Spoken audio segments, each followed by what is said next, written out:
எல்லாருக்கும் வணக்கம். இந்த வீடியோவில் நம்ம என்ன பார்க்க போறோம்னா, தமிழ்நாடு அரசு வந்து பயிர்க்கடனை தள்ளுபடி பண்ணிருச்சு. இதில் நிறைய பேர் குழப்பமா இருந்தீங்க. அதில் ஒரு சிலர் சந்தேகங்கள் கேட்டிருந்தீங்க. அந்த சந்தேகத்துக்கான விளக்கம் தான் இது. என்ன அப்படின்னா, பயிர்க்கடன் தள்ளுபடி பண்ணியிருந்ததில் 50,000 வரைக்கும் தள்ளுபடி பண்ணியிருக்கோம். அதுலேயும் வந்து ஒரு சிலருக்கு வெறும் 1000 ரூபாய் தான் வருது, தள்ளுபடி பண்ணதே 1000 ரூபாய் தான் வருது அப்படின்ற மாதிரிலாம் சந்தேகம் கேட்டிருந்தீங்க.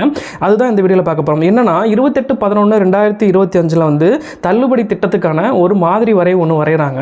அந்த ஒரு டிராஃப்ட் ஒன்று வரைகிறாங்க. அந்த டிராஃப்டில் என்ன சொல்கிறாங்கன்னா, இப்போ அந்த ஸ்கீம் தள்ளுபடி ஸ்கீம் பண்ணிட்டாங்க, அறிவிச்சிட்டாங்கன்னா 45 நாளில் இருந்து 60 நாளைக்குள்ளே அந்த தள்ளுபடி பண்ண அமௌண்ட்டை வந்து நம்ம கட்டி ஆகணும். அப்படிங்கிறதுனால இன்றைய நிதிநிலைக்கு ஏற்ப இது பண்ணியிருக்கிறதாக தமிழ்நாடு அரசு வெளியிட்டிருக்கிறாங்க. இது சம்பந்தமாக 50,000 வரைக்கும் கடன் வாங்கியிருக்கவங்களுக்கு 50,000 ரூபாயும், 50,000 1 லட்சம் ரூபாய் வாங்கியிருக்கவங்களுக்கு அதுக்கு ஏற்ற மாதிரி ஸ்லாப் ரேட் மாற்றி டிஸ்கவுண்ட் பண்ணியிருக்கிறாங்க. ஸோ இது சம்பந்தமாக டீட்டெயில்டாக நான் வந்து யூடியூப்பில் வீடியோஸ் போட்டிருக்கேன். இதுதான் வந்து என்னோடய யூடியூப் சேனல்.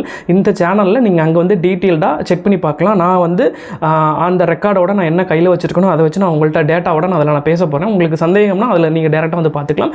இன்னொரு வீடியோவில் பார்ப்போம். டாட்டா, பாய் பாய்.